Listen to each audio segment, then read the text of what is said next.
Night 2 of the division finals here on LG and YouTube.com. It is AHLPSN Game of the Week, really more of a live look-in tonight on games 3 and 4 in all 4 of the series. Hi everyone, TSibs with you. Joining me tonight is Krok-o-dill and my other partner here, Markz, who is nice enough, these two guys, nice enough to join me tonight on the broadcast. We're going to talk about last night's games a little bit and talk about, and obviously just commentate on what we're seeing with tonight's game. So glad you folks can join with us tonight. And Krok, Markz, boy, what an interesting first night, culminating in a lot of shoutbox banter going on. It was a fun night last night, huh? 100%. The Wild are making me very nervous right now, but hopefully during this 9:30 game here, we can see what they're made of, and if they have the balls to bounce back in the series against a very tough Moose team. Yeah, I tell you, I hope that the Wild, their management is giving one hell of a pep talk, because they're backed into a corner right now that they don't want to be in. Right. It is just, yeah, we saw, I don't know how many of you saw what was going on last night in the shout box, but it certainly was a little bit of an issue with, some people not being too thrilled about the games last night, and some of the guys from the Wild, or at least one or two of them, just having a rough time in the shout box. And obviously, when you lose 2 games, you figure you're going to at least get one. The way these teams have played all year, you don't think there's going to be an issue. But man, it was a tough night for them. They really struggled and had to just try and regroup tonight and get their mind straight before these 2 games happen. It can be right back in their favor if they just go about their business tonight, play their game that they know they can play and they like to play, and just go about it without much issue. I just think the focus now is going to be the biggest issue for these guys, Markz. I don't. They're a younger group of players on that team, and sometimes focus can either be really intense or really off. And I think we're going to see how well they bounce back tonight with a new day, and whether or not they learned anything from last night's games. Yeah, for sure. I mean, they got a relatively young team that they have over there. I had a couple of guys last season on the Griffins. I know at least a couple of them are under the age of 20. Right. We saw how some of them were acting in the shout box last night. Could certainly show where their age and their mentality is, especially after an 0-2 start. But you know what? They got the thumbs to push it back to 2-2. Let's just see if they do it. Teams are gathering here, and there's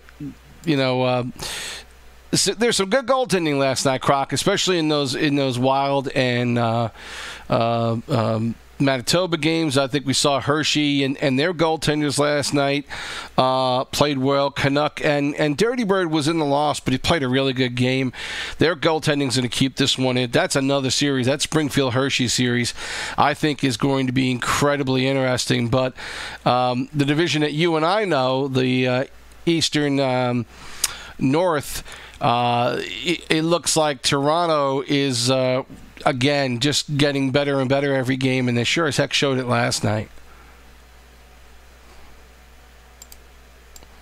For sure, right? And goaltending is key when it comes to the playoffs. So we expect it from these guys at this point, and they got good defense in front of them. We're down to the final 8, so we really do expect it to be close games the whole way through. We got the Bears and the Thunderbirds starting up here. We'll keep a look on this game and talk about this for a little bit. Tonight's starting goaltenders, Dirty Bird again back in there for the Bears, and Red Raider on the other side. So you look at this and you're thinking low-scoring affair. JCE, Bottleman, and B Braves on the front line for the Bears, and you see quickly Springfield with an opportunity.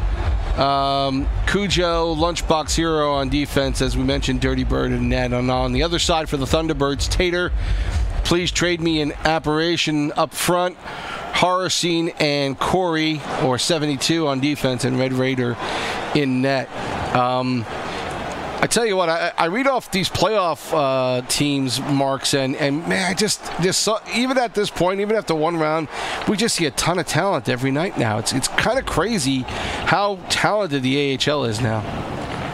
You know what? I'm like one season or so removed from playing here, and it's crazy how you see a lot of guys that were in the AHL last season move up to the NHL, but then there's a whole nother breed of guys that keep coming up, and the talent just keeps getting better and better. It's good for the league.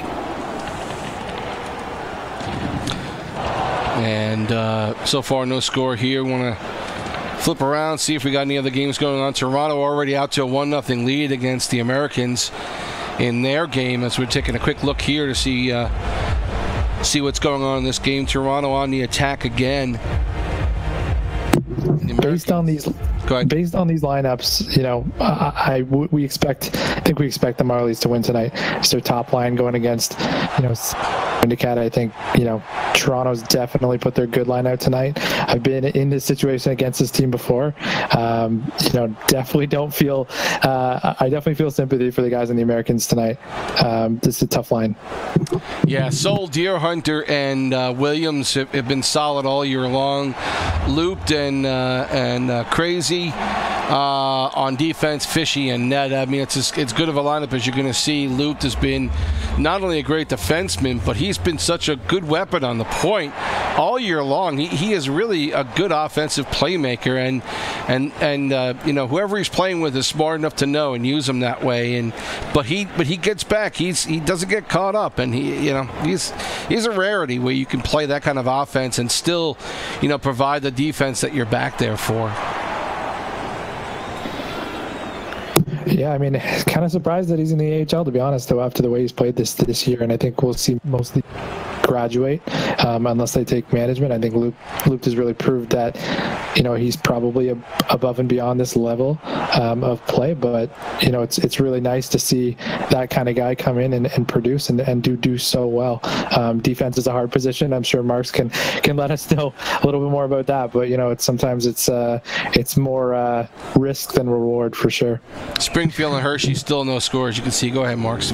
No, defense is such like an underappreciated, you know, position in this game. Like I always compare it to like playing offensive line in football. Like you never get your name in the paper until you screw up. But people don't really realize like how important it is to the game. Even though, you know, the guys who score all the goals get the glory, but it's such an imperative position. And the guys who can master it, you know, are really the most important players. Springfield going to get a power play on this one now, so we'll keep it here for the power play. The other game out in the West, the Reign and the Rampage are getting underway as well right now. So we will take a look at that game shortly. And we're just going to kind of flip around between games and get a look at what's going on here. The lineups for this game is actually very interesting. This is power on power, right? You got Apparition's line. You know, this has all the makings to be a really good game. This Springfield and Hershey's game, I think, you know, of all the games, I think this is probably your overtime game of the night. So we might be here for a little bit. Yeah, it's, you know, again, this could be a conference final, if not for these teams being in the same division.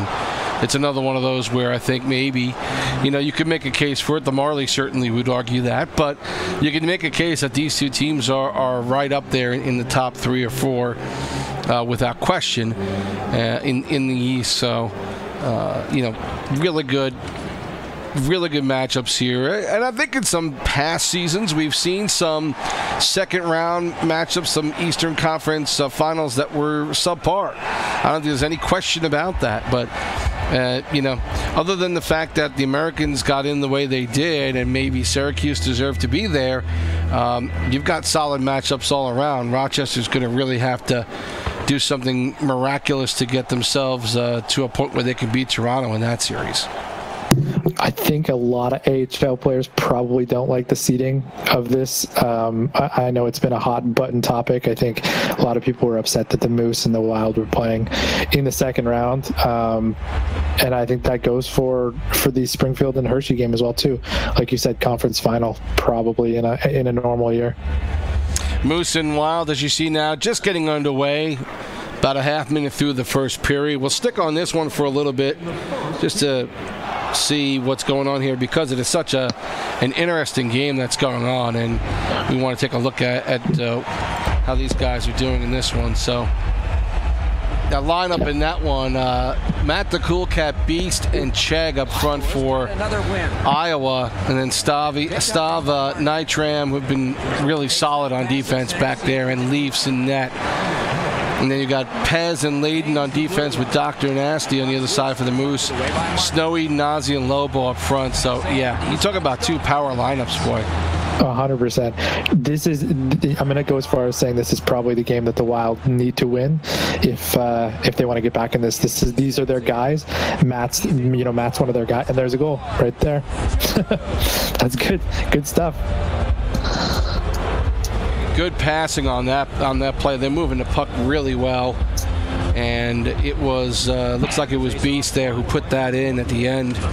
So good opportunity there. Iowa getting out front, really what they needed to do. If they started getting behind in this game early, it could have been a real problem. Yeah. Tell you what, the Wild could make it real easy on themselves playing defense against the Moose if they do their homework. And what I mean by that is, watch how this forward line is going to play. The forward line is only going to play in the circles and behind the net. They're going to basically play 3-on-5 the entire game. They're not going to pass to their two defenders at the point. Right. They're going to be looking for the short little junk in front of the net and giving goes in the corners. If the Wild just can cramp them down low in the circles, they'll have a field day.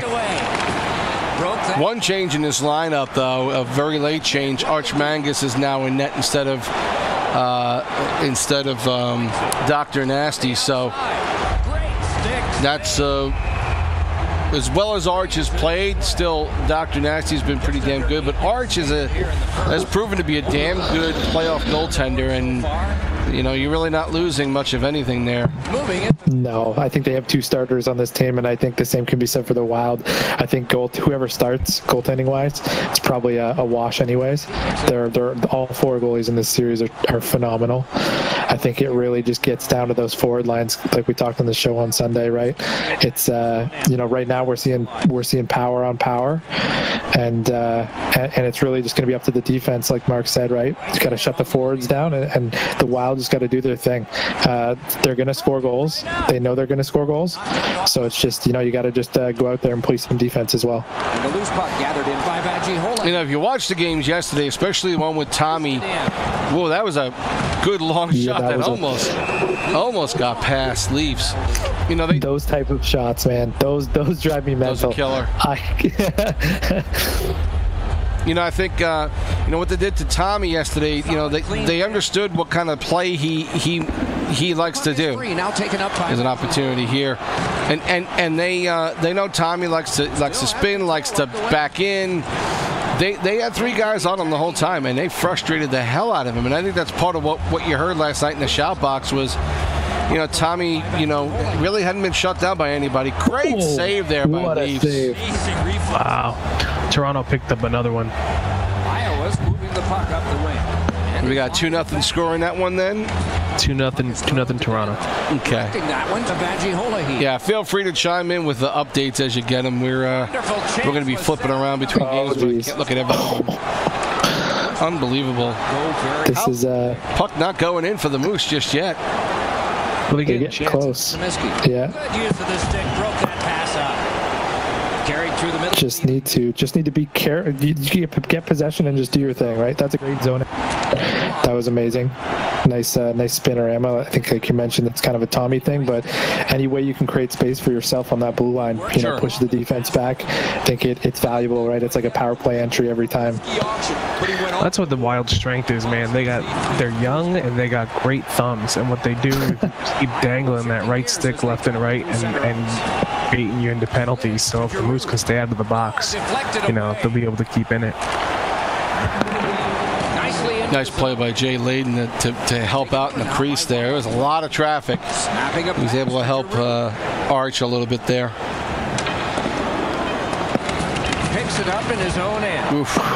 Those passes drive me nuts too. I freak out every time a pass goes through my pads or something like that. If I'm either hugging the post or not hugging the post, those are the type of passes that just drive me mental. I can't stress it enough. Like, just two things: stay out of my crease and don't pass the puck through my crease when I'm not pressured. It's kind of what I preach when I'm back there.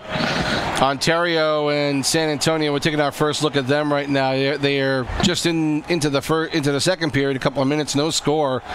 And so this one a little bit tighter than you would have expected. But yeah, it's you know, this series with the Wild and the Moose, it is there's a lot of strategy going on. You're talking to players on both teams, you know, and you work all season, and so many things come so easy, and now you're playing teams that have, you know, typically three strong lines, good goaltending. Nothing comes easy in the playoffs, and I think, you know, whether or not you adapt and adjust, that's such a huge part of whether or not you're going to win. 100%. Wow. That was a good shot right there. And the lineups for this game, like the Rampage put a good forward line out, and Rain line is fantastic all the way from top to bottom for tonight's game. So it's going to be a test. Oh, and there's the goal. The Rain opened it up with their first tally of the game, second period. And it looks like it was, I think that was probably Rixer, at the center position for the Rain, getting the goal there. He's got Toasty and Calvinator on either side, Melanson and Coleshot on defense, and Anderson in net. Ooh, nice save there. Nice save by a partial Anderson. break there. That's dangerous. And for the Rampage, Dewar, Coaster, and Deasy. Been a solid line all year. Atwood, Fruiter, and NJ's very own in net. So good defense, good goaltending on that side too. Like I said, we've been calling these guys' names out all year long in stats, and damned if they haven't been some of the best players that we've seen in the AHL. For sure. And the one thing I like about this Rain line is, and they score again. Every time I talk, they score. Maybe I should just keep talking. And that might have been his second goal for Rixer. Let's see what they call it. No, they're calling it for Toasty. Yeah. And what I was going to say is, what I like about this Rain line is they have two natural centers playing on the same line. Mm-hmm. Toasty is a typical natural center, and Lee Rixer is one of the better centers in the AHL. Wow. And they go again. Keep talking. All right. Well, I'm just going to keep talking for these. Another goal for Toasty, and now they open up a 3-0 lead. You know, Toasty and Rixie are two of the better French-Canadian players that you're going to play with in this league, and to have them both on the same team, I think it means a lot. They understand each other well. They play a lot together, and they're just doing gangbusters in this squad. And I think it leads to their defensive ability too, both being centers, right? They're able to both check back for each other when, if Leet was to go deep, then Toasty could cover that center ice well. Having two centers play on the same line, as long as they know how to do things offensively. Back on the Moose in Iowa, halfway through the second, still 1-0 Iowa. It's going to be interesting to see if the Moose open it up late in the game here, to see if they can push for some offense. I'm not sure they've had to do that much this season. An update: Hershey scored to make it 2-1. Oh, nice big save there. Let's drop over to that game shortly. You just talked about the goal, and Hershey up now 2-1. Springfield pressuring. Man, this absolutely is one of those series that can go either way without question. I don't think there's any doubt on that. We'll flip over quickly. We see Toronto still leading 2-0 in that game, as a third just got underway a couple minutes ago. They take this one, and I think Rochester, gonna have a hard time going out there for the fourth game. You give Fishy a 2-goal lead. It's pretty tough. It's pretty tough to get that back. You got to take a lead quick on Fishy, if anything, right? Yep. He has been solid all year long. He struggled a little bit early, and a nice goal. What a great pass! Nice. That was a nice saucy pass. That's saucy. Damn. And this line's been doing this all season long. Williams gets the assist, and look at that like seam. A Soul. Yeah, I mean, that's what Williams and Soul have been doing all year long. Deere will set up the play. They'll get it across to Williams. One or the other is going to flip it to the other side, and they're really good at doing this, at finding each other. And man, it was fun watching them for half a season. He led him with that pass. Yeah, that wasn't passing to where he was. It's passing to where he wanted him to be. Right, that's great vision, especially on a cross crease pass like that. That's amazing. Flip back over quickly to the Ontario and San Antonio. You see the Rampage did put up a goal here in the second period. Pulled them to 3-1. We'll let you watch the last few seconds of this one before we bounce over to the Moose and the Wild. We're going to try and feature that one mostly because obviously a lot of people want to see what's going on with that one. And we'll go over there now. Well, looks like they're in between periods. We'll bounce back over. Take a look at the last few seconds here of the Ontario San Antonio. Then we'll head back over, watch the Wild and Moose, and really try and focus on that one for the most part here in the game threes that we're watching. And the deeper you get into the playoffs, the more these early round games become sweaty. I mean, we're only talking game 3 here, and it feels like do or die for most of these teams right now. We got a tie score here with Hershey and Springfield. Springfield just made it 2-2. Good opportunity in front there. Yeah, some of the talk last night in the shop box was about, you guys dump and chase and you get all these deflection goals. That's part of the game. I said it last night in the shout box. It's like, listen, This is a video game. It's EA Sports. It's which group of 6 guys can exploit EA better than the other team. I mean, I hate that that's the fact, but you're absolutely right. And some of it is, if you dump it in, you get crazy bounces like that one, almost scoring a goal.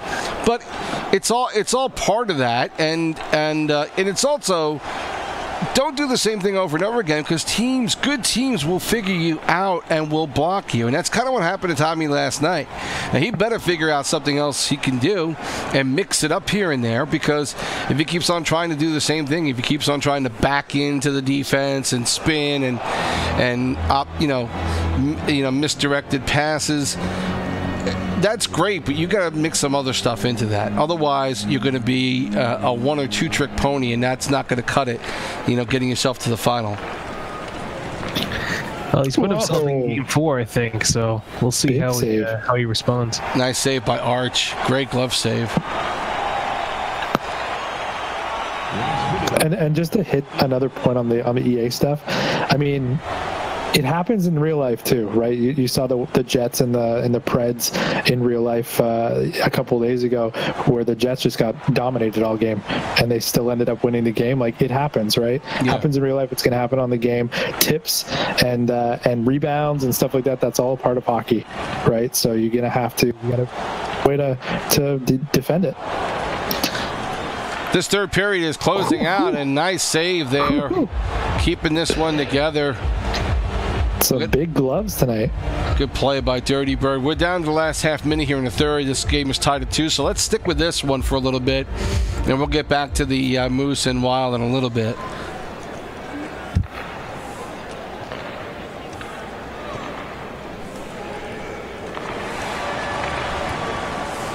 There's a tripping play now, and Hershey's going to get a penalty. That's going to be crucial. This series is at 1-1, correct? What's this series at? It is 1-1. Yeah, Hershey won the first one. Game. It's a swing game. Now they're going to get only a couple of seconds here, but they're going to get most of the power play in the third if they don't happen to score for face-off here. No, it looks like they played it well with the tie-up. I tell you what. I gotta touch on one of the other games going on here. Ontario and San Antonio. I gotta give San Antonio credit for not crumbling and falling down when they were down 3-0, because now they've brought it back to 3-2, and they really seem to find their stride here in the third period. Deal messing around with the puck there. Yeah, this would be a huge comeback. I mean, this is the type of comeback you take into the next game and the next game and the next game, right? Being down 3-0 and coming all the way back it's a big feat, especially in this game. I'm going to jump back over to Hershey and Springfield. Watch this overtime. There is little less than 6 minutes left to go in the third. Iowa still leading 1-0 in that one. And we'll try and get a look at that as well if we can. Hershey's got to get what they can on net here. They got to get some early shots in this overtime. Good puck movement back to the point. Good play here. Yeah, T-Birds with a nice defensive box going there, and they're really keeping Hershey out. Very deep in the zone. The forwards are collapsing right down, basically begging them to pass it up to the deep end. And not chasing after it, too. Once clearing it down, that makes a big difference. Ooh. Puck just slipping by there on the left post. Yellow's holding it down there. That was some great defensive play. Listen, that Springfield D pair is definitely one of the top pairs, I would say, in the league between, what's that, Horace and Corey? Yeah, Horace and Corey. Yeah, Corey's on the right D there, so yeah, he's made some nice plays. Yeah, you're absolutely right. I mean, they've been solid all year long.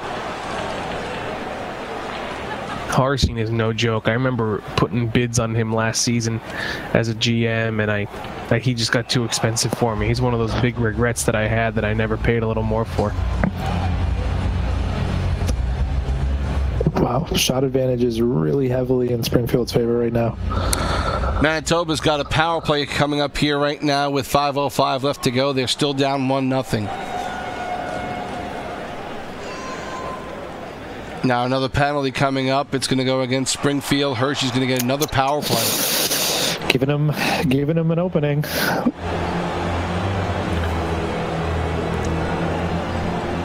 Moose moving the puck well on the power play. But we're going to stick with this one right now. 5 minutes, 59 seconds. You can only let these power plays happen so many times before you get burned on it. Ooh, dangerous puck out front. Jesus. That is just cringeworthy. The Hershey's forwards got to spread out here. They're all over each other. Pass out front, but nobody there. Back to the point. Deflection. Oh, nice save. Good patience there to track the puck down.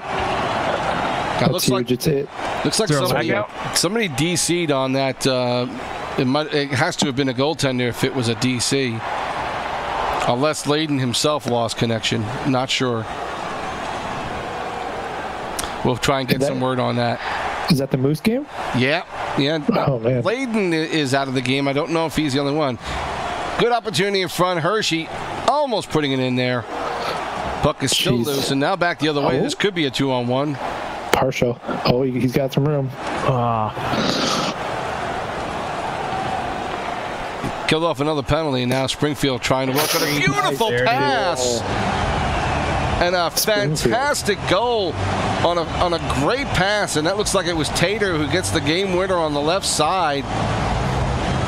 And I don't know if that was Apparition who fed him, but boy, coming right out of the penalty kill and coming right back. We'll get a look at this one here on the replay. There's just that slight hesitation there by Red that let him get open. Wow, great passing. You know, two solid passes coming out of the corner with it, making two quick passes, giving them the victory. That was a heck of a play. Yeah, Hershey's got to separate themselves out on their power plays. They need a more set power play there. That's the two chances to end the game, and they're all over each other. It's unfortunate. You got about 50 seconds left to go in the Ontario game, 1-goal game. Oh, jeez. Ontario's up 4-3. Looks like yeah. And San Antonio just scored. Coaster with the second goal of the game. Big one face off there. Let's watch this one now for a while. Onside play. Looks They got to attack him. They can't just let him hang out in the corner. up against the glass right now. Scrum over. It's got to be Just burning. This is a veteran move by the Reign right now. Just wasting time. Snapping a pass to Luke. And they just can't get out of the zone. That's two giveaways by Teal. And then a third all the way down the ice. You're killing your team when you're doing that kind of stuff. Who's Teal? Who's that? Melanson 4. It's unfortunate. And I'm sure, you know, that party chat right now is not a happy place. Absolutely. I was looking at the wrong team. With his skating ability, but when he's had the puck, he's delivered it at the right time. It is just another in a long line of outstanding games for him, Ray. Pitching it to McLeod.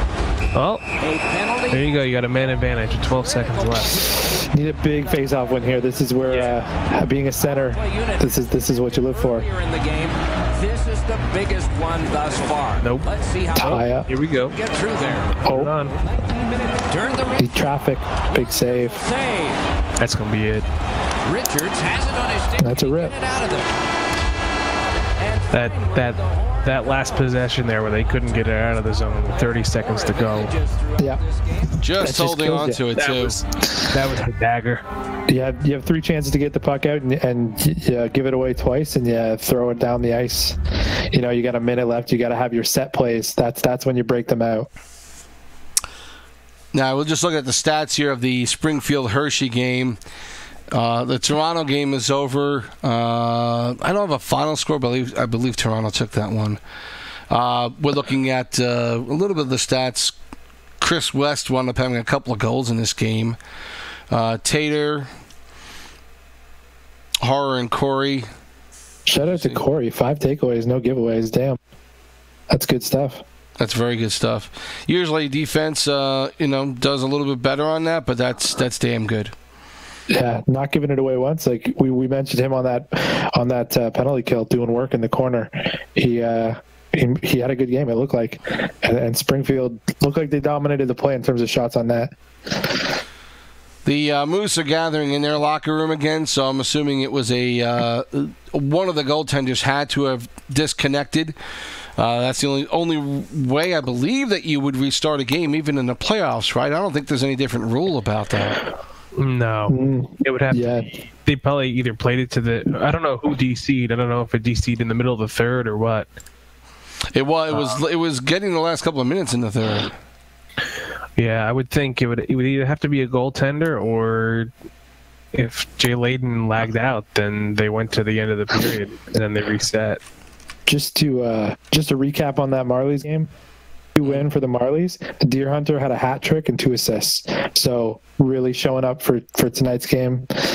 The whole team really did play well, and 19 shots on net. You're gonna score some goals when you shoot that many pucks on net. Listen, I was watching that game out of the corner of my eye. Even though I was focusing on the other ones, like Toronto was all over them. They were suffocating them, and that to me felt like Rochester's like do or die lineup. I'm a little nervous for what's going to happen in Game 4. Yeah, that's a tough one. Yeah, everybody on Toronto with a point in this one, and Fishy with 12 of 14 saved. Primetime wound up having to face 19 shots on net in that one, but Toronto with a 6-2 victory, 3 games to nothing now, and boy, if this turned around, it'd be the biggest upset around.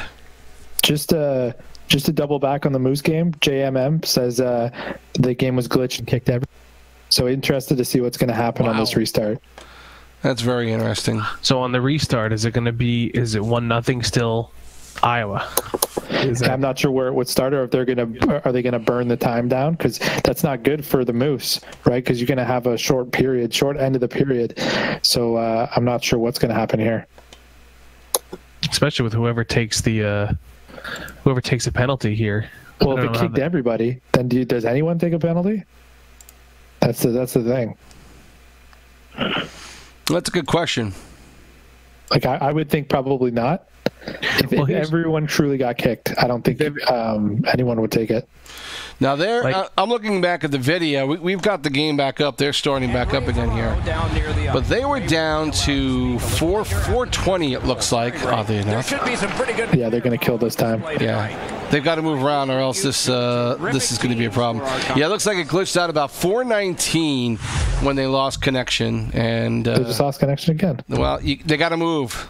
Somebody needs to tell them they have to move around. Otherwise, the game is going to kick everybody, even if they just skate in circles. I'll throw it in the chat box. Yeah. It's fun how this game works. I never knew that. Oh, yeah. It is an interesting, fun little game. We'll try and stay on that screen just to see what's going on with it. But, again, you mentioned Toronto with the 6-2 victory. Seoul had a goal and 3 assists. You mentioned Deere with the hat trick, 2 assists. Williams a goal and 2 assists. So, great game by Toronto. 6-9 had both of the goals for Rochester. But, they are going to be struggling for quite a while to get themselves back into this one if they have any chance. So for 6, right? Your GM, you want to have your GM playing good. I think good for him, even getting 2 in that game. I think it's a top lineup, and he's got to lead by example. So hopefully they can rebound off of that and a good performance by him, even though it was a loss. And, of course, Springfield taking a 2-1 lead in their series now. They're going to be coming out with the same lineup, it looks like, as last game. Springfield, at least. Yeah, Tater, trade me an operation, yep. Same defense, same goaltending. Yeah, you're going to have a different Bears look. I'm not sure where this line falls in terms of numbers, but My Name is Mino is having a fantastic season, 18-2-2. Ryder is also playing very well with an 8-1 record. So we'll see how they match up against the line that just played. Is this an ECU they're using? Sick Trick? Who is this? Let's see.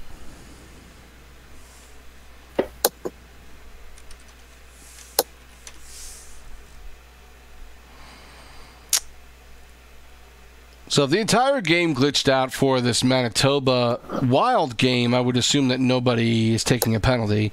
They just need to move around. Yeah. It's very interesting with these games. They have to find a way to have people be able to customize getting back into a certain point in the game instead of having to wait for time to come down. And really, the Wild just got to survive, right? Survive this last little bit, take the game. You have a rather good matchup next game in terms of lines. I'm just looking at them here now. I think next game is definitely winnable as well, and even this series up and kind of shut up some of the haters for sure.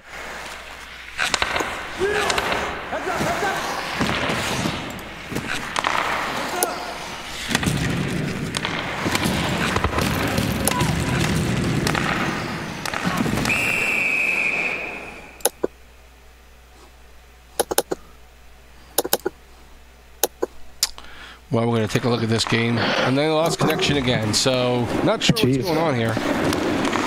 Not a good situation, though. Yeah, I don't think I've ever seen this, and I'm not sure if it's because they're not moving or not. It seems in the shout box they're saying now that it's just the connection, and they want people to try different hosts.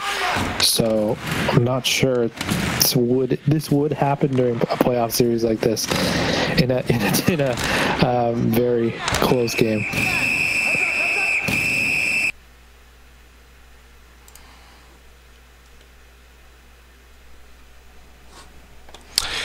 Well, as we wait for this game to try and start up again, we're just going to try and get some idea of if they have any other plans for this, or if they're just going to try, at this point, maybe everybody back out of the room and try again. But we'll give you something on this as soon as this game gets started up again. We'll bring you right back to it. But again, we just want to kind of go over what's happened already in tonight's games. We talked about the Marlies beating the Rochester Americans 6-2 in that game, taking a 3-0 lead in that best of 7. You've got the T-Birds beating Hershey again in that final, and the Thunderbirds going up 2-1 in that series. The Reign took a 3-0 lead in their game against the Rampage, but San Antonio did not give up. A goal in the second, a goal in the third, and made it interesting right down to the end. And they were not able to come fully back. The Reign take that game and now take the series lead at 2-1 in that one, and we're still waiting to see what is going to happen here with the Moose and the Wild. There was about 4:19 left to go in the third. The Moose, I thought the Moose had a power play, if I'm not mistaken, and so if that's the case, they're going to have to get themselves back to a point where they get down to that clock and toss the puck over the net. I'm assuming that's what they're going to wind up doing. Lots of trash talk in the shout box right now between the Wild and the Moose. There's talk of someone taking a penalty, but the Moose are saying no. It's really up in the air. It looks like I don't think anyone really knows what to do right now. It's a whole bunch of finger pointing right now. Yeah. Exactly. It's really interesting to see how some of these guys deal with these issues. It's the immaturity level. You're getting a lot of better players, but you're getting a lot of younger players, and I'm not saying they're all immature. I'm just saying there is a certain, predisposition for something like that happening. So, unfortunately, it's part of the game, and we all have to deal with it. And especially when there is especially when there's a lot of pressure here in the playoffs, you're going to see some guys who don't handle it so well, and we're definitely seeing some of that tonight. Last night for sure, and tonight is no different. So let me try and go back and look at that stream, but go ahead if you have any comments here. You just got to act like you've been there before, right? There's no sense in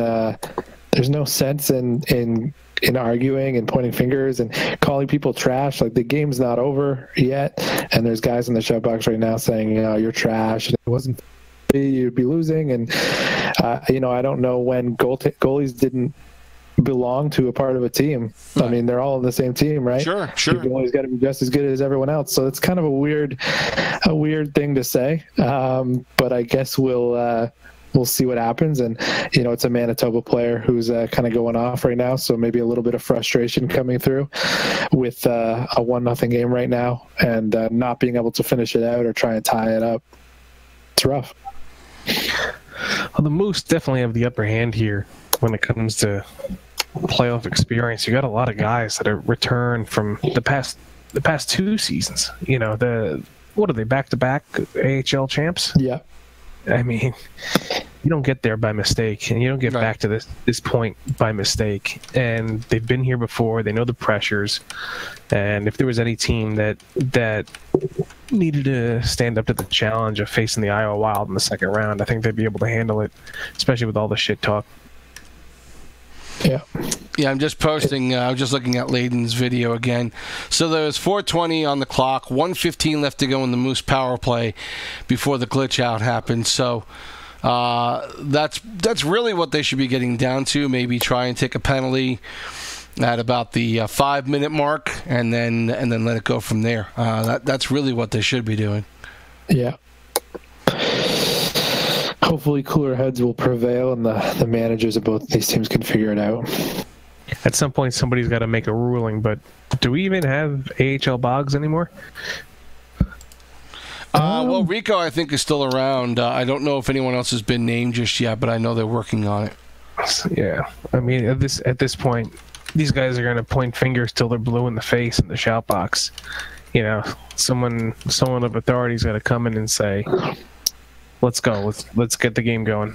Well, it's in their best to finish the game, right? Because then you run into availability problems possibly, and it's only 4 minutes left. Like, shit, you're running the risk of a bog just saying, you know, the game's over, 4 minutes left. Like it happens, right? So you definitely would want to play it out. I don't know why they wouldn't just agree on it, but hopefully we'll get some clarity on this situation in a bit. But we might actually get some 10:30 games started before we figure this out. We'll be up for a while then, okay, watching their games, because we cannot miss the Wild and the Moose for sure. These are interesting games to say the least. Mm-hmm. And just looking forward to the next games, the 10:30 games. I think, you know, the Marlies and American games, I think if the Americans are going to win a game, it's probably going to be this next game, just based on the lineups that are coming out. Right. I still think that, don't get me wrong, strong possibility of a sweep, but I think if the Americans are going to get back in this one, it'll be with this game. And not just saying that because they're down 3-0, but actually because, you know, the lineups are probably, they're getting the easiest line that they could be facing right now, and that's no disrespect to any of those players. It just is how it is. You know, the Marlies swept my team, so what does that say about me? Right? So, but yeah, this some good matchups coming in the next couple of games here. Definitely want to see how the Rampage react to kind of storming back and still losing in that game versus the Reign. I think, you know, even though it's a different line, you got to take some of that. You have the opposing goalie, Anderson. He's playing game 2 as well. Right. So hopefully nothing's lingering for him. Yeah, it's we talk a little bit about this from time to time, but you know, you hope that a 24-hour period is enough time. If you had a rough game before, you hope it's enough time for you to get your head straight, to get some strategy figured out. And really, those are the better teams that do well, or the ones who say, okay, let's think about it. Let's talk about it tomorrow. Let's figure out what we're going to do. You know, we hear a lot of that from the Moose. I talk to a lot of those guys all the time. There's constant strategy going on with them. They're always looking for a better way to do something the next time out. And that's why that team won last year, and that's why they have a good shot of winning again, because they're always thinking about what can they do next.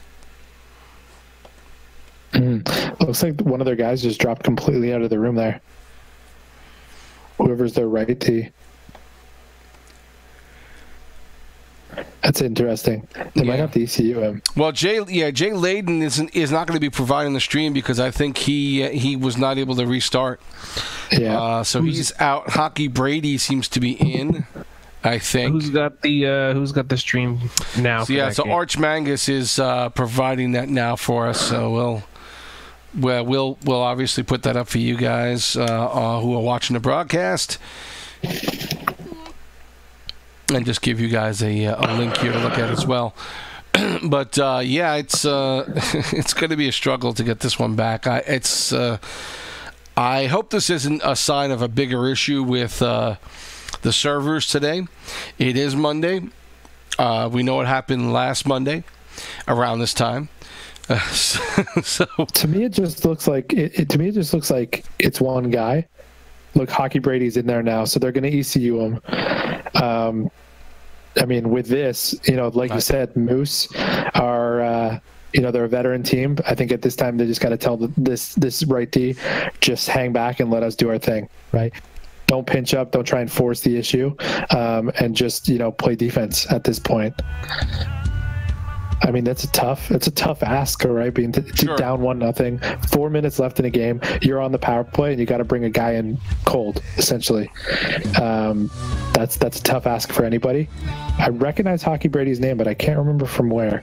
And I know that's not a valuable statement, but well, he's definitely been around. I mean, he certainly is. I've seen him around for a while now, but.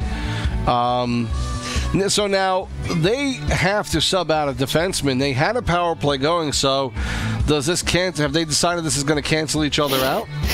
I think we're going to see. I'll check the shout box here just to see if anyone said anything, but I would imagine that this probably means they're going to cancel the penalty out and just they're just going to run the time down. Just going to check out here.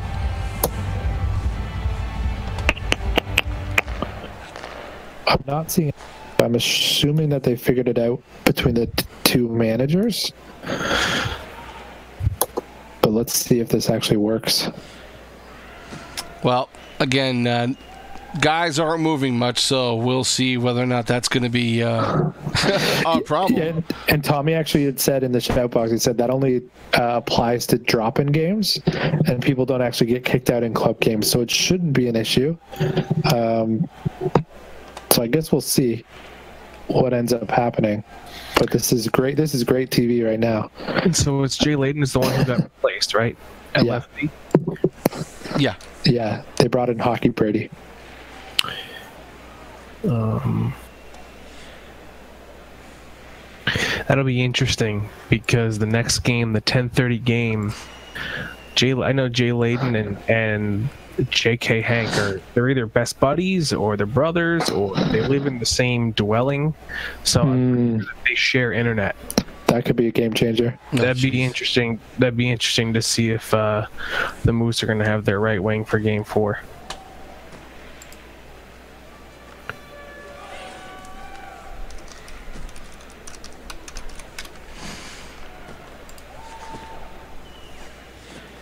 Well, this is exciting to watch. Yeah, this is like a curling match right now. What's going on here? Oh. It's the pregame skate. Oh my god. It's more competitive than the Marlies Americans game. Wow. Burn. You could direct that at Markz You're gonna 51. Get some hate mail. There's some hate mail coming for Markz. He'll be taking all your comments and questions in the shout box now. Jeez, that is savage. Somebody had to say it. Bazinga, indeed. Wow. So I'm wondering if they're going to get a whistle here to start to indicate the start of the game, or if they're just going to automatically start playing. Because you can see this Wild player down. Arch has got him pinned against the post, and times are running down to that 4 minutes, right? So I'm wondering if they're going to try and get a whistle for him, or what. That is a really weird animation. It's playoff hockey. This is it.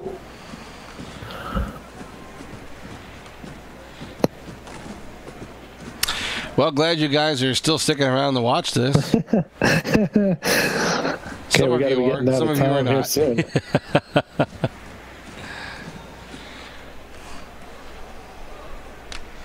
So you gonna ice it? Oh, there it is. Took the penalty.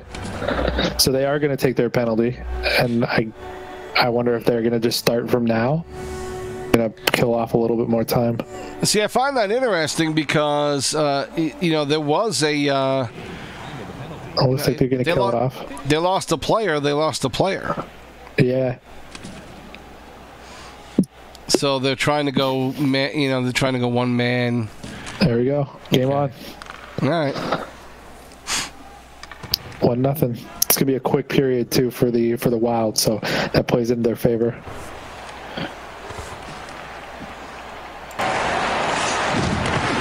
Wild with an opportunity there, but now back the other way. Got a break. Oh, geez. Sitting on the doorstep and can't put it in. Save. Yeah. I don't know where that D-man went, but you can't be doing that, especially on a penalty kill. You cannot leave that much ice open. That's asking for it. Snowy just could not find a handle to put it home. With a good quick shot by Snowy, not able to get it past. Good save by Leafs. Oh, geez. Another one right there on the post. Leafs is keeping them in it right now. This is maybe the Manitoba players were right in the shout box. This has been the Leafs show.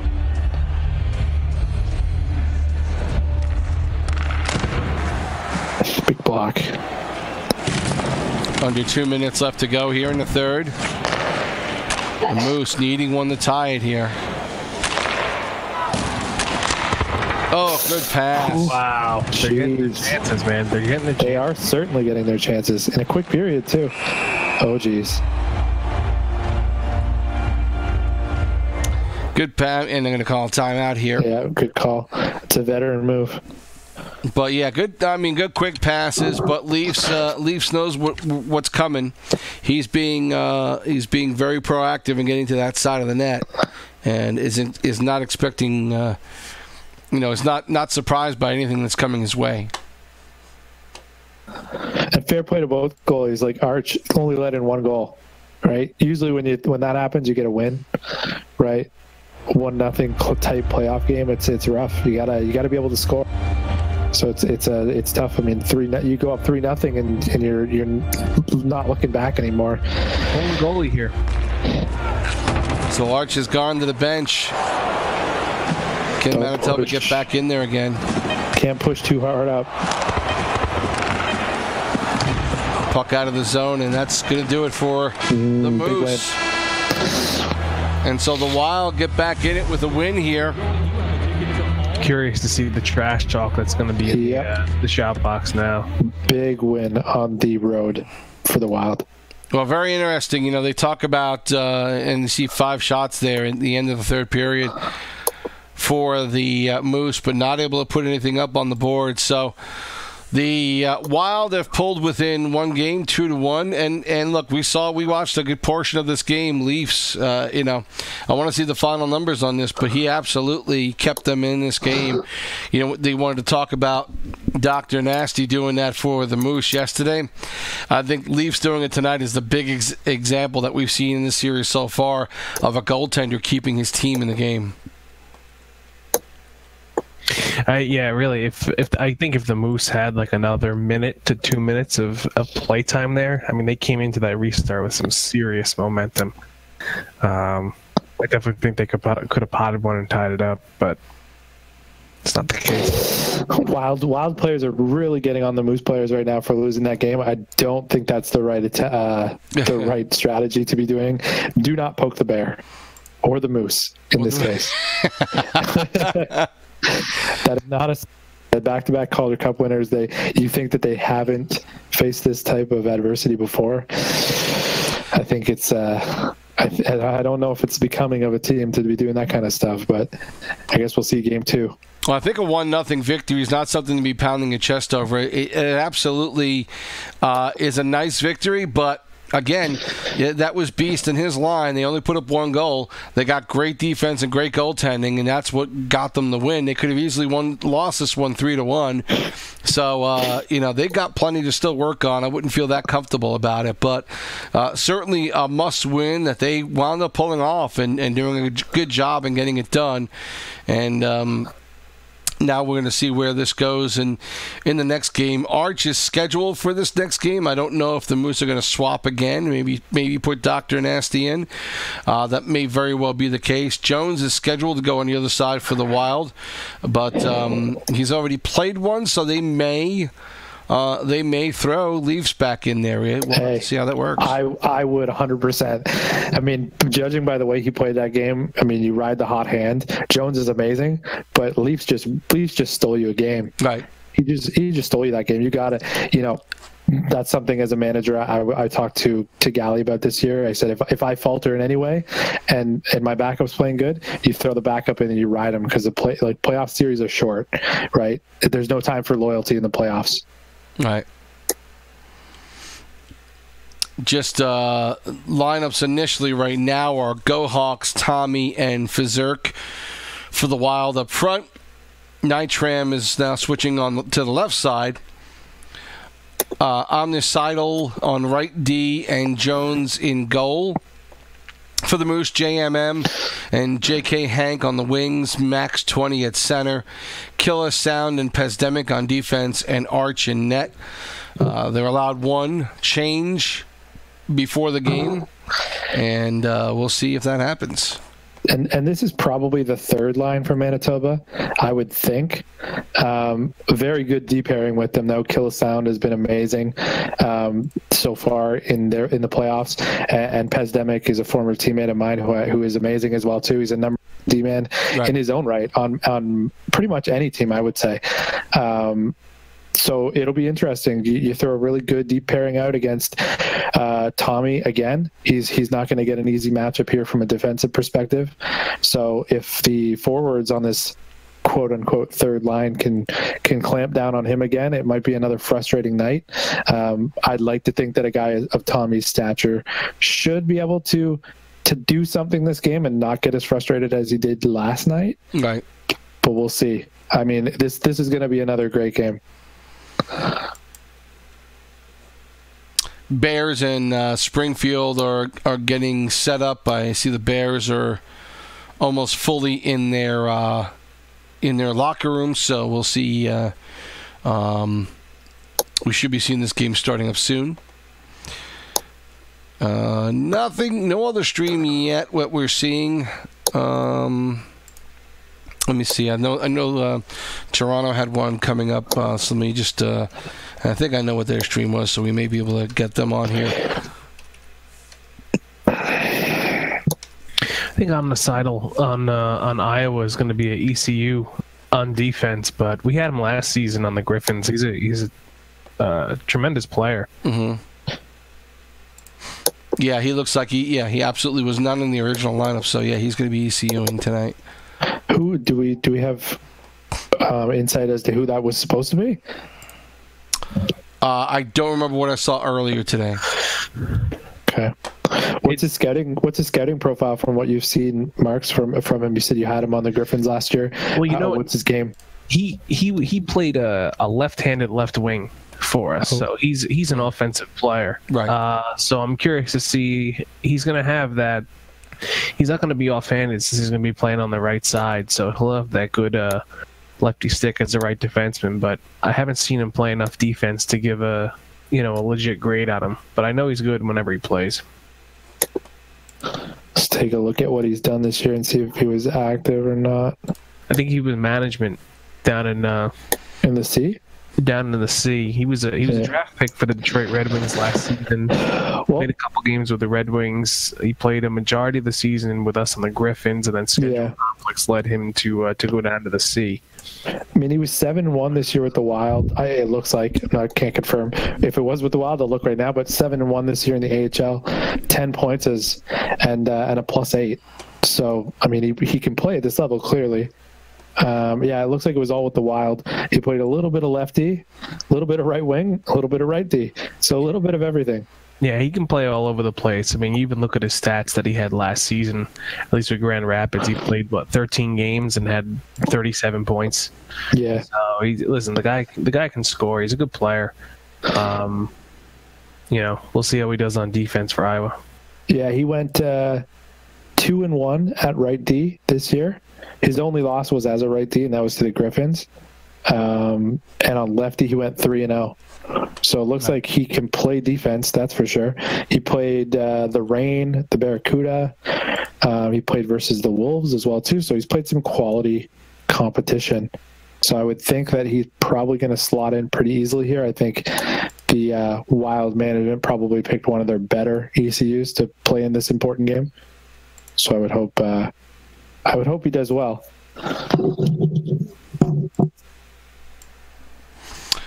Well, we're about to get the Bears and T-Birds underway here, so we'll get to that game shortly, and then we'll start getting some of these other games in here. I know Barakov looks like Toronto's about to start up too. Barakov in? Barakov is in this game. He actually has shown up. We'll prove that to you. There he is. Amazing. He hasn't accepted yet, though, so you never know. He's just trolling at this point. He's going to quit. Yeah, it's one thing when a player drives players on the other team nuts, but when you drive players on your team nuts, it's a special kind of talent, let's just say. Yeah. He's a great player, though.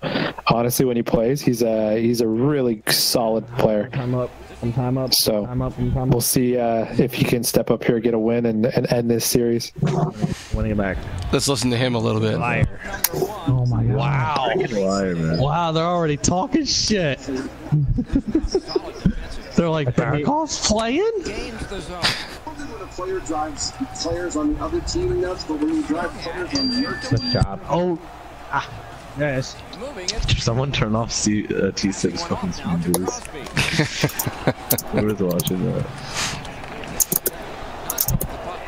Yeah, we'll mute them. We'll give them their privacy. But as we're watching this game, Toronto and Rochester, the Marlies trying to close it out tonight, be done with it, move on. And then they'll just wait for Hershey and Springfield if they can get past Rochester, who will not give up. Ooh. Oh. Just over top of the net. And this is Evil Destiny too. This isn't fishy enough for the Marlies, so definitely susceptible. I think here to a loss. I mean, this would be huge if a third line and a backup goalie and a good defensive pairing come in and get a win and end a series out. I think you go into the next series with a lot of confidence then. But this is definitely the line that you want to take advantage of right now. And we're going to switch over and give you a look at the Hershey-Springfield game. Let's keep an eye on this one for now.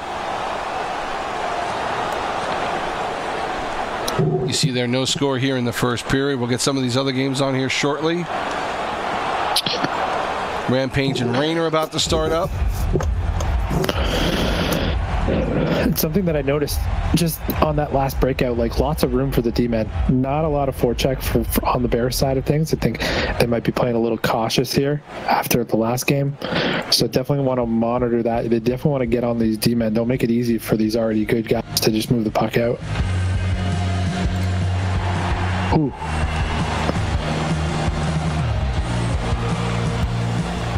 Oh. Coming the other way, Springfield with an opportunity. Oh, he's got to pass that sooner. Oh, yeah. He had the behind-the-back pass I thought was going to happen. Good steal. Well, he crossed over his winger too, right? I mean, if you normal 2-on-1, you just stay in your lane and you just go, right? Hold up a little bit, let your guy get into the play. But he crossed over and the other winger didn't read it quick enough. Well, you got Rochester on the board early, 1-up over Toronto. Yeah, so they're gonna have to hold that lead for sure. That's gonna be a tough game either way, but you know, it looks like they've shown up to start the game, which is nice.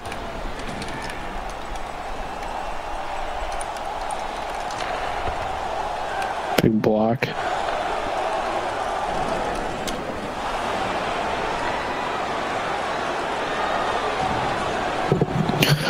Lots of space out there.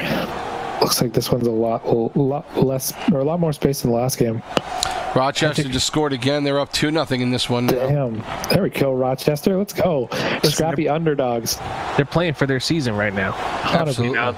They were playing with house money, as you guys were saying the other day, but listen, they're showing that they're at least putting up a fight here. 15 minutes left to go in the first, and the Rampage have just scored to go up 1-0 in their game. Listen, I don't want Fishy to get too bigger than his britches, right? Being undefeated throughout the playoffs, so we definitely want to see them lose a game so we don't have to deal with them on Sunday. I didn't say that, Fish. Just saying that right now. Wasn't me. It's my all-star captain. I can say what I want. He'll just bench me. He probably will. Definitely.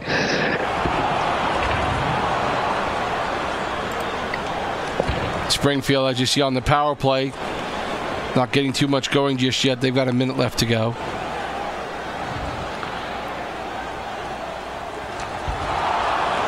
Nice save. That's positional right there. Being on your post, you definitely want to be there. Those slap shots can be hard. And they're trying to find room, Springfield, but I want to see more passing though at this point. I think the more room you get, the less you think about passing because you can move around. Yeah. Right? So it might be a good strategy to kind of go into a little bit of a shell, keep everybody to the outside, because then you got no cross crease and you got to do everything yourself. I mean, the more you handle it. We know how this game is played, and here's a loaded question for both of you. We know how a lot of teams do not necessarily use their points the way they should. And to me, that should facilitate everybody playing defense down low. Let them get the shot. If they're going to go back there, which they hardly ever do, let them get the shots. But a lot of teams don't do it. Nice cover up there. So, is there any reason not to play, if you're penalty killing, not to play 4 down low and just let them take the point? I think, and I'd love to hear Mark's opinion on this, but I think it depends on your center. I think if your center plays higher in the zone, then it allows the defense to take some more chances and take shots through bodies. I think the reason why people don't pass it up is because most defensemen can't get that puck through the forechecking winger in the offensive zone, right? If it bounces off a shin pad, you're going the other way. It's a 2-on-1 or a breakaway in some situations. So I think it really depends on what the center's doing. Mark, what would you say? What I've noticed, like one of the biggest differences from like NHL 17 to NHL 18 was the amount of block shots that happened in the slot and in front of the net. Like as a defender, you used to be able to just take one tease all the time and put them on net and hit them top corner or whatever. Or at least, you know what it is? There used to be a lot more deflection goals, you know, in NHL 17. You're not seeing as many in 18. Everything is getting blocked and it's immediately going the other way. So I think guys just would rather just hang on to it than even, you know, force it. Yeah, it's really a different game, right? I mean, people say not a lot of change, but I mean that is something that we've noticed. Like defensemen, you know, don't get the puck as much anymore, and it's tough, right? Because that was a huge part of our game, definitely in the last iteration of NHL. So I can see how that would be a problem for sure. Well, you know what it used to be is like. In games past, like you could play defense. Like if you didn't have thumbs, play defense. Now, like when you're playing defense, like you need some level of thumbs, especially with all the new poke checks and all the new skill stick and all that stuff. Like even break out, you gotta be able to, you know, carry the puck yourself. For sure. You know, it's a much different game this year, and unless they're carrying the puck up, the defense really isn't utilized as much, especially at the higher levels. And I think the skill set that really people, from a defensive standpoint, is obviously being able to play defense, but from an offensive perspective, being able to make that first pass, right? Something that we really struggled with this year was the forwards not getting the puck quick enough. Right, and I think that really is something that we're seeing a lot of in these series, right? Like quick outs and right on the stick and non-suicide passes, right? Like that's a huge thing. Well, you know, after playing like a bunch of games with the NHL this season, like the biggest thing that I had to adjust to was like in AHL, as they call it, they play that up mentality. Yeah. That quick breakout, looking for those big stretch passes. You know, you're grabbing it out of the corner and you're just going. In the NHL, it's slow, it's methodical, because so many teams they'll trap up there. Yeah. So you gotta rotate. You gotta get your passes in the right place. You gotta cycle it back to your partner defender if you got nothing up front. In AHL, it's like everything is just go. Yeah, straight lines. Yep. Some early scores here in these games though. Like hell, the Wild are up 1-0. That's it's a good start, and it looks like Jones has stepped right in and doing Leafs work in the last game. He's 8 shots on net, no goals. They have Leafs in the lineup on the site, and I think that is Leafs that's in there. So what we were anticipating, Leafs is in there for the Wild, and Nasty is in there for the Moose. Good for the Wild for making that change. That's really showing belief in your goaltender and that he can steal you another game. It's big.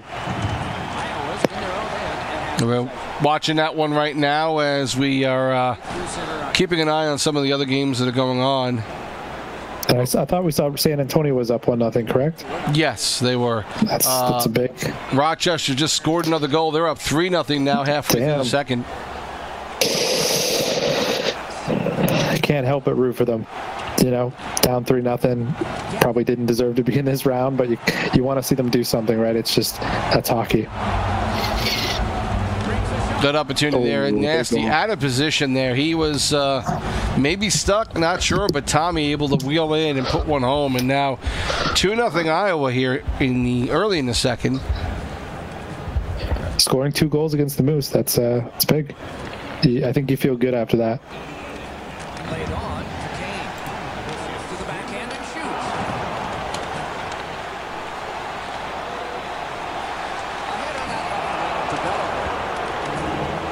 shoot. It looks like they're having difficulty getting into the zone right now, too. The Moose are. So good defense by the Wild.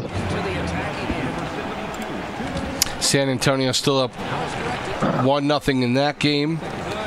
Bears in Springfield, 2 minutes left to go in the third. No score in the second. I'm sorry, no score.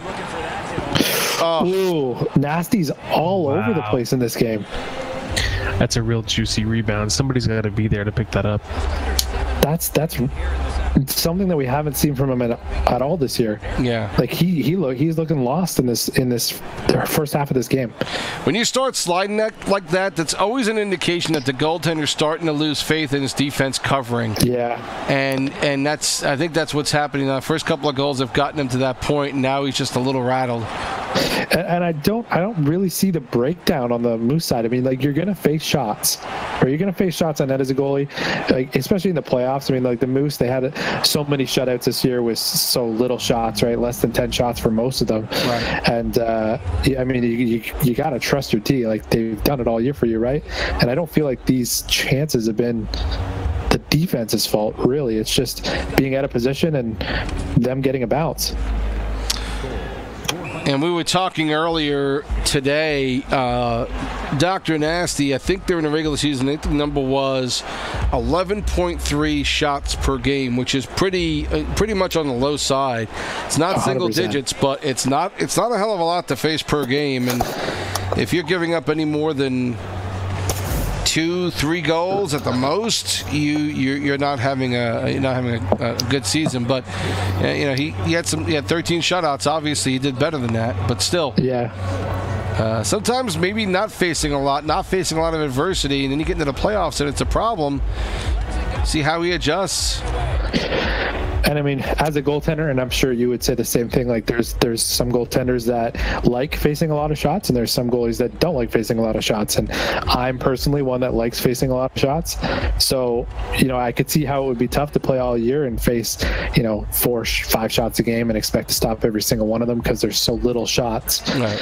But playoffs is different. You got to be ready to face that many shots, and it's almost like you got to go into a drop-in and just play with randoms and face those high chance shots, because you're gonna face them, and you're not gonna face them playing with the Moose in a normal club game. Good job with the poke check. Hershey up 1-0 on Springfield early in the third. Chip to Kane. So Hershey looking to try and. Ooh, there's a save from Nasty. Big play right in front. Almost looks like he's too close to the goaltender. Hershey trying to draw even. We'll see if Iowa can continue this and draw even. We're going to have some interesting games 5 and 6. We'll be on tomorrow night again, 9:30, live, covering all these games like we're doing tonight. Hope you guys are enjoying it. We're having fun watching this. There've been some really good games tonight. Anytime you see an overtime game, it's fun. That's what we want. It's great. I'm using that multi-twitch, watching all 4 games at the same time, and it's just like my brain is on overload, because all the games are real good games. Right. Yeah, it's one of the better tools. If you use something like multi-twitch, you can watch all the games. I was doing that last night. I was just watching the first few games of the series, getting a feel for what was going on, and yeah, it's always fun to be able to watch them and then put them up on your TV. And then if you're lucky enough like me and your wife wasn't home, then you can really enjoy it.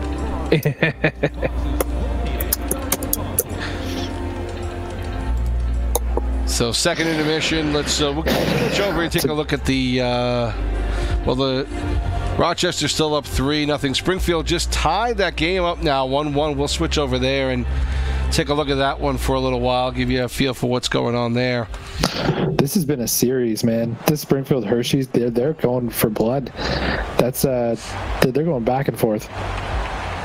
Yeah, and I don't think it's a surprise. I mean, the only question I had, and I said it on Sunday, is, the Bears been playing in that Eastern Atlantic, so they seem like a good team, but how good are they? We weren't sure because we weren't sure the level of competition was up there.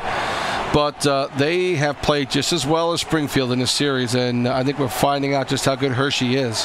Yeah, and I think, they've taken that underdog mantra and just used it to their advantage at this point, right? This whole sequence of defense here from Springfield has been great. Just watching watching Corey and Horace being able to like seamlessly switch back and forth, switch sides, go left to right, communicate with each other. It's been pretty impressive. And really interesting.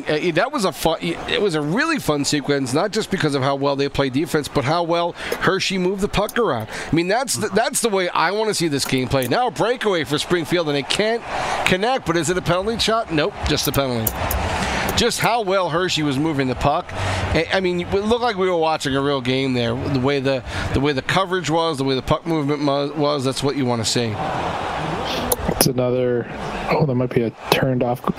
Yeah, might be a called off goal in the Moose game here. Yeah, absolutely was. Looked like it might have been a goal, but Leafs got totally jammed out of the net, so no goal there.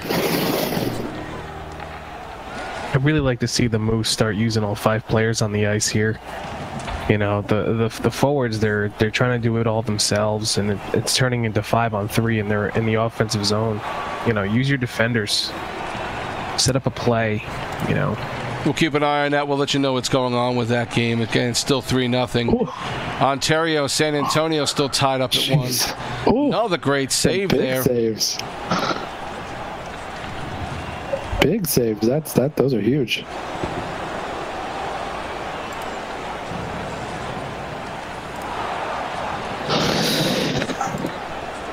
Yeah, we were watching a little bit with. I think that was that Scape we were watching, or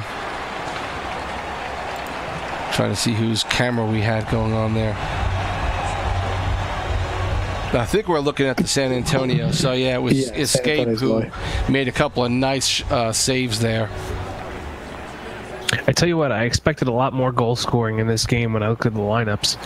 When I saw that there was Raj, Cholesterol Bomb, and I don't know who the other winger is. I didn't see the name. I mean, I remember C-Bomb being one of like the top centers in the league in Season 4 on that big Wild team. Yeah, Cox 25-64 is a left winger. And then String King and Grape Cherry, who again have played really well. Cherry's had a good season back on defense, helping out a little bit there. But yeah, I mean, all the talent that we've seen, I think I think we're seeing a lot of it get evened out here with how well, you know, these teams can play each other. You know, no one's dominating the other. They're getting a lot of opportunities, but a lot of good defense to go with it. And just to go back on Cholesterol, played with him on that Wild team, played against him when he was on the Moose. He's definitely a tough center to play against. I played a lot against him. He's good on draws. He always gave me fits, but I was not very good at draws myself. But he's a good player and underrated defensively, I think. You know, he could do it both ways. Well, listen, he's a great player. I mean, he played, maybe 2 seasons as a defender for Season 5 and Season 6. Like, sometimes your best defenders make great centers, or vice versa. Your best centers make good defenders, because they're always working in tandem with each other and making that triangle down low. So, you know, you can always interchange a center and a defender. For sure. They're good enough. Centers know what to do. They know where to be, and that's huge when it comes to defense. Not getting lost in a cycle or not getting lost in the defensive zone. It's definitely a transferable skill, as they would call it. Tato just putting Springfield ahead late in the third here, 2-1. Under a minute left to go as we watch the end of this game. San Antonio took a lead. They're up 2-1 now with 5 minutes left to go.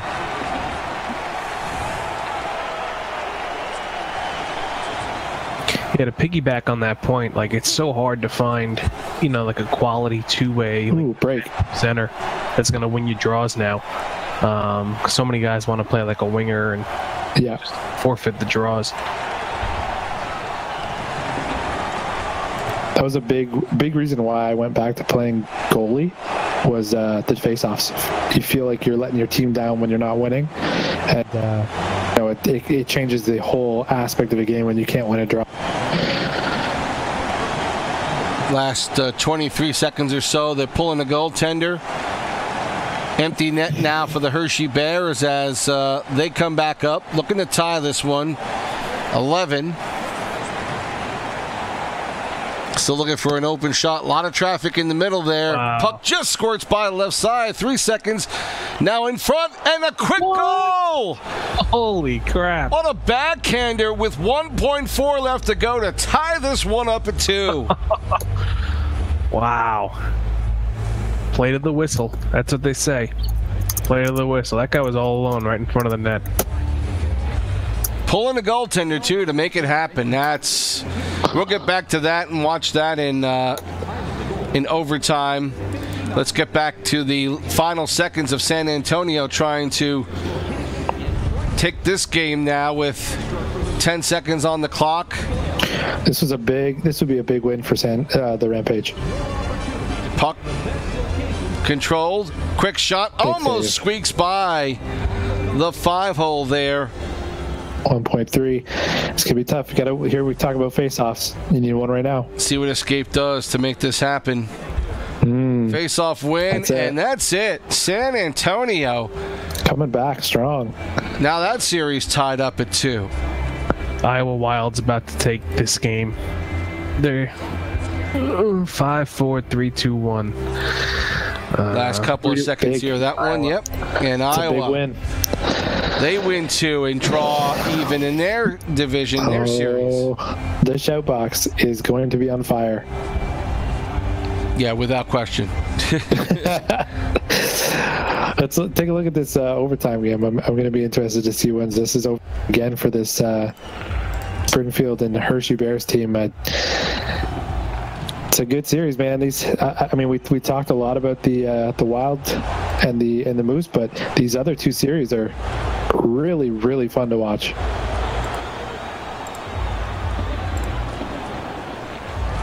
Now we're on this Hershey Springfield game. Last one going tonight.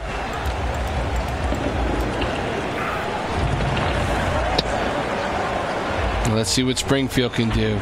Got a late lead in this one, and then Hershey with 1.4 tying it up.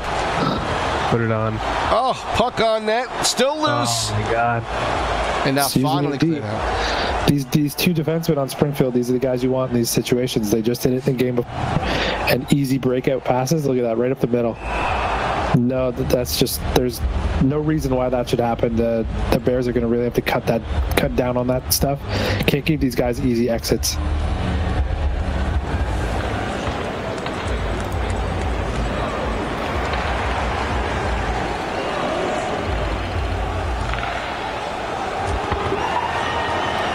Hershey clogging up the middle. Now coming up on the left was Mino, flipping it around. Sick. Put it on. Now puck in front, trying to find Mino, can't. Tater tried to move it, now back in the Springfield zone. Corey. That's more like it. The forecheck there. Don't make it easy on these guys to get out. Got to use your defensive partner there. Yeah. Reset a little bit. Make them chase you. Get an odd man rush through the neutral zone. Hershey back the other way. Picked up. Keeping him around to the outside. Trying to keep everything clear in the middle. Watch the poke checks. You don't want to get another penalty situation like last game. What? Man, this Red is playing amazing right now. Just cutting things down in the slot there. There it is. Ooh. Oh my gosh. Big save. Center for Springfield tonight in this game is Please Trade Me. Again, they using that same lineup they used last game. Yeah. That's one of the best names I've seen in the league. I don't think he wants to be traded right now. Good steal. Back to the point. Shot blocked, and now Hershey back the other way. Those block shots we talk about, man. Yeah, you got forwards coming back, though. Please Trade Me has been pretty good coming back. As long as you got guys coming back, you can take that chance. Horror tries to get up the middle. Can't make it happen. Now Hershey back the other way, flipped in by Mino. Ooh, nice job. Dangerous pass back to Horror, but Springfield trying to make it up. Stopped at the blue line. Now Hershey back the other way. Now that comes back. Neither team really giving much here. Both playing their blue lines very well. It's also a case a little bit of I don't want to lose this game for us. 100%. Nice play by Hara. Good steal. Can he find anyone in front? No. Puck is loose. Almost snuck a pass on the short side of Canuck, but could not find enough room.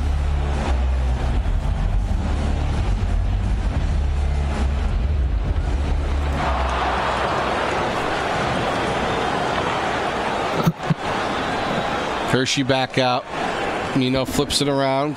Other side finds an opening. Good stop there. Raider covering it up. I was just going to say, they need to just take the line instead of dumping it in, but it really worked. Able to get on the puck very quickly off the boards. Puck out of the zone for Springfield.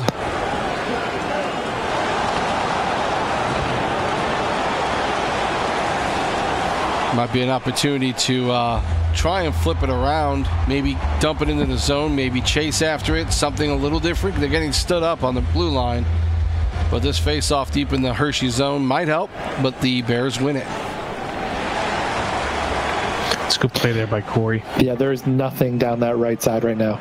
Oh, big giveaway, though. Puck out front loose. There's a save. Raider made the stop and then had a little trouble covering it up. And Corey's been very solid these two games we've watched him, but uncharacteristic giveaway there.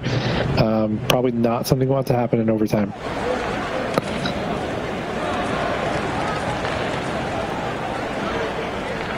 Puck down low. Good save by Raider. Got the pad out there. They got to move the puck now. Got to go a little quicker. Last minute in overtime. Puck in front loose. Kicked aside.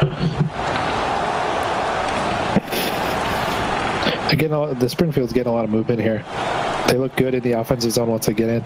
There we go. Oh, big goal. Apparition fought hard for that, and then it poked out front. And Tater able to get a stick on it and jam it home for the overtime winner.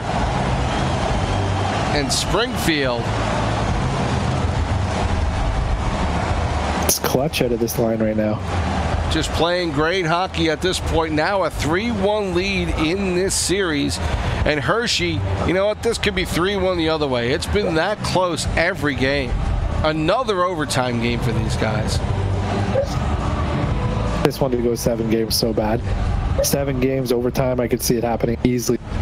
Amazing against each other. Listen, this has been the most entertaining series so far. Oh, without question. As much as like Iowa and Manitoba are like the juggernauts, like this has been the best one to watch.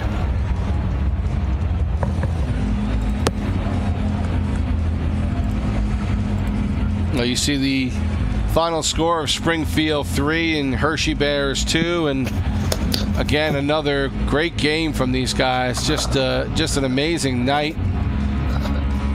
And Springfield taking 2, and it's definitely not a series I thought there would be a team winning 2 in a row in this one, and somehow they were able to do it tonight. And full credit to these two D-men on the Thunderbirds.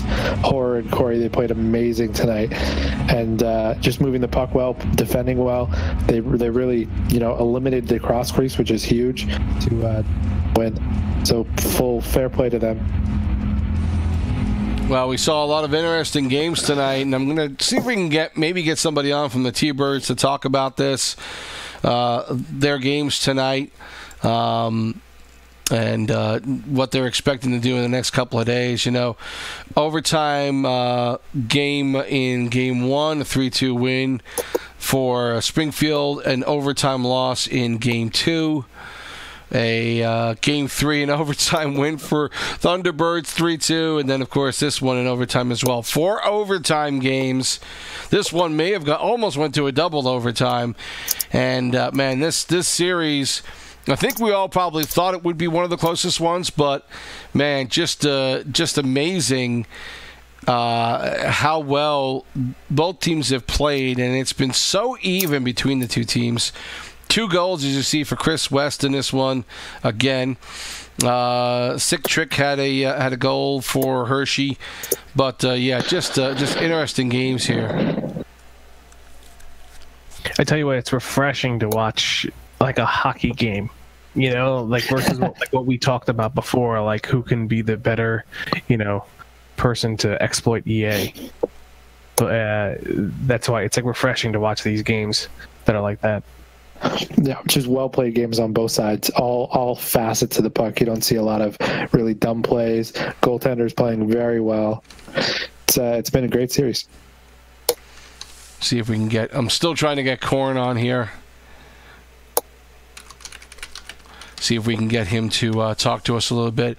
See if we can get Fish as well to just quickly talk about what happened in that final game and you know what he's got to do to get his guys back on track again. I mean, you know, you hope that it's not a major issue for them for this loss, but I got to believe they're going to come right back tomorrow night and take one of the next two. But just never know what's going to happen with the game once you lose one. I've seen teams come back. You never know how that's really going to work out. And so, you know, you got to ask, is this going to be something that the Toronto Marlies are going to have to be careful about tomorrow? Are they concerned at all about? We'll try and see if we can get Fish on to talk about that. But we should be getting Cornet here in a second. Hopefully we get him on here if he's able to answer this call, and we'll try and talk to him here and get him on about this game. Cornet, you there? Yep. He's there. Buddy, congratulations. You know, again, we talked about your series here, and you know, we knew this was going to be one of the better series that we'd watch tonight, but the fact that you guys took both games, and again, 4 overtime games now in this series. Is this pretty much what you expected out of Hershey? I didn't expect the lines to go the way they are. I didn't expect to be playing like the lines to match up the way they are. That they had the home ice advantage. Mm-hmm. So I expected like a couple games would be like, you know, you kind of knew who won, and then, you know, a couple games would be sweaty games. But right. I didn't expect it to go. Every game to go to OT. Like, they scored with 1.4 seconds left in that last game to tie it up. They pulled their goalie and their computer scored for them. And, like, we end up winning in OT, thank God. But I didn't expect it to be, like, that close, you know? Like... So, you know, again, we were talking how this series could be 3-1 the other way. Even being up 3-1 right now, how do you keep your guys from, you know, looking past this series and taking Hershey seriously in tomorrow's game or games if there needs to be? I mean, what do you tell your guys here to keep them up for tomorrow night's game? Well, of course, there's only 2 lines that we have left to play. Of course, my line and our third line, and I know my line especially is, you know, we're level-headed. We've all been around. We know what can happen, right? We could go out and lose 2 tomorrow. Sure. Right? You just kind of say, go out and play your game. Don't take them lightly just because we're up 3-1. You know, it was 4 sweaty games we played. So you can't take them lightly and just expect them to hand it over to you, because they're a really good squad over there, and any line could beat any one of our lines. Right? And you know, again, getting good goaltending. Rader made some tremendous saves here in this one. He's been solid. You know, you get good goaltending all around from your guys, and but we also, you know, we watched Please Trade Me at center tonight. You kept your lines the same for both games, and you know, we just watched how well he played defensively. You want to talk a little bit about the type of game he's played for you guys? I watched the 2 games tonight, but I haven't watched a lot of Please Trade Me. He was playing right wing when I first got here, and like, he was a very good right winger. But then we switched him to center, and like, he's just an amazing defensive centerman. Right. He's really contributed to our second line very well. So Tater and App can, you know, more so do the goal scoring. And so do you? Well, obviously you might know what you're doing tomorrow night, but any difference in game plan in your mind, whether you play Game 5 or Game 6? If you have to play a Game 6 tomorrow night, is there any way that you try to approach a game like that?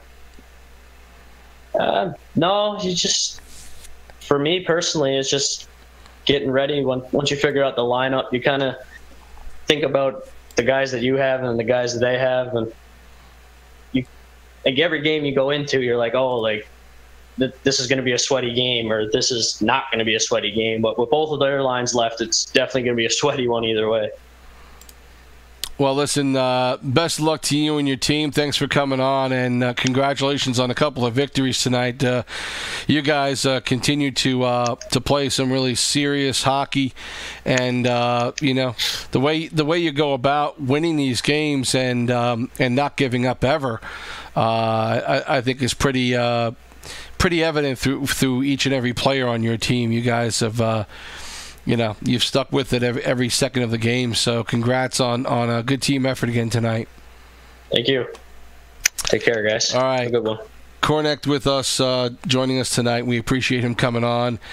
And, guys, I think we probably will just get some final thoughts in on some of the games we saw tonight. Again, the Thunderbirds with a couple of overtime wins, and that's a series that we knew would be fun to watch. But maybe some of these others, maybe this Reign and Rampage series. We heard some predictions on Sunday during the show of a couple of people thinking the Rampage can take this series, and they have never given up at all in any of these games. And even when they were not able to come back in Game 3 tonight, they still played tough. And I think that helped lead them into Game 4 and play seriously and play hard so that they could take that Game 4. They're tied up with the Reign right now, 2-2. And as good as San Antonio is, I kind of felt like the Reign were a really solid team, and they might be able to close this one out in 5, maybe 6. But now this one looks like it might go 7. Yeah, I'd be very careful with the Rampage team. This is not a team you want to take lightly, and they are on the up and up when it comes to this series. They came back from a 3-0 deficit in their first game tonight, and they won their second game tonight. They're playing very well, and I'm hoping that would carry over into tomorrow as well.